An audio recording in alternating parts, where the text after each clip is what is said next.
কৃষ্ণকালী মায়ের জয়, জয় সোনা মায়ের জয়। মা ছিলেন, মা আছেন, মা থাকবেন। মা যখন স্বয়ং আসেন তখন মা আমাকে বলেছিল, আমাকে আদর করলি তোর এই গিরিধারীকে আদর করা হবে। তা আমি আগেও বলেছি, এখনও বলছি, আমি গিরিধারী মা, ওকে আমি জন্ম দিয়েছি, আমার গর্বে ছিল।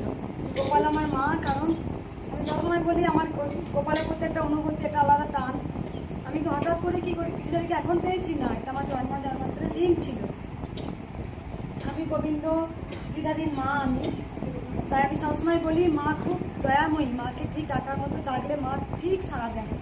মাকে ডাকতে হবে ভালোবেসে, মাকে কোনো অভিমান করে দাঁড়িয়ে হবে না, মাকে খুব ভালোবাসতে হবে।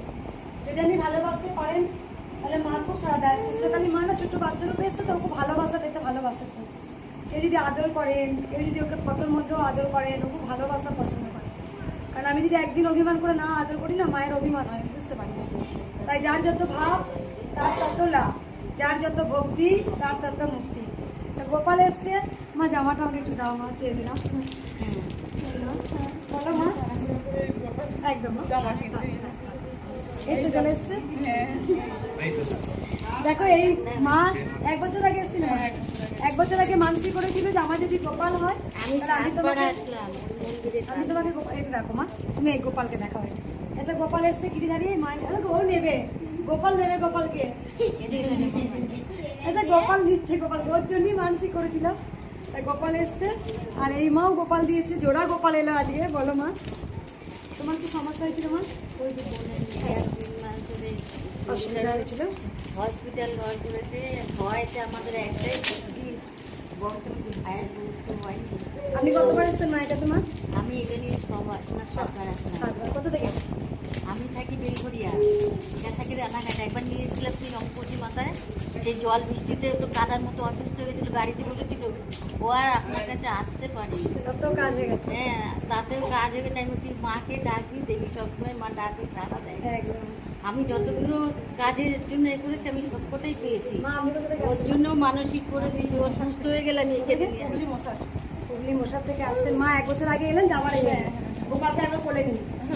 আরে সব আসার জন্য বেড়াচ্ছে, কোন জায়গায় সবাই বলুন জয় কৃষ্ণ, জয় কৃষ্ণকালী মায়ের জয়। প্রাণ ভরে বলুন জয় কৃষ্ণকালী মায়ের জয়। ভালোবেসে বলুন রাধে রাধে। আমি ঠিকানাটা শুধু বলে দিই একবার। আচ্ছা, মায়ের মন্দির ঠিকানাটা অনেকে বুঝতে পারছেন না।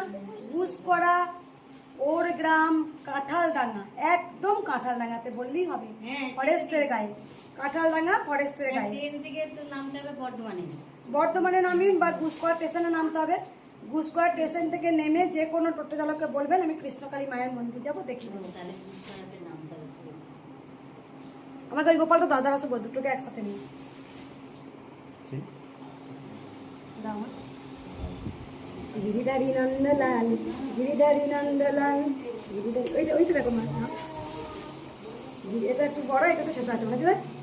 না বড় নিয়ে আসতে পারবো না, তাহলে বাবা যেটা মন চেয়েছে সেটাই নিয়েছি। না মা, ও আমার এসেছে, এটাই অনেক, ছোট বড় বড় কথা নয় মা।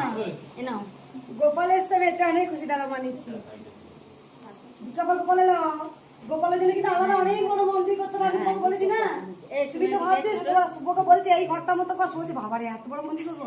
আমি বলছি হ্যাঁ, তুই এই ঘরটার মতনই মন্দির করবি। সব দিয়ে গেছিলাম, মানে একটা মানসিক উঁচুটা করতে হবে না শুভ, ছোট্টর মধ্যে কিন্তু আয়তনটা বড় করবি, তাহলে গোপালের জামা তুই ইয়ে সমস্ত কিছু রাখতে পারবি, সিংহাসন।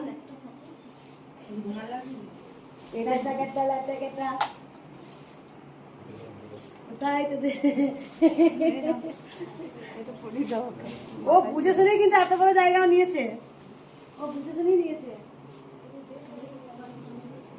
মা তোমার সঙ্গে একটু ফটো তুলবো, আদা কে বলে দেয়, তোমাদের ল্যাটাটা বললো। একটু দাঁড়াও, তোমার সঙ্গে আমার আমি ত্রিশুলগুলো দিয়ে দিয়ে যাবো, আগে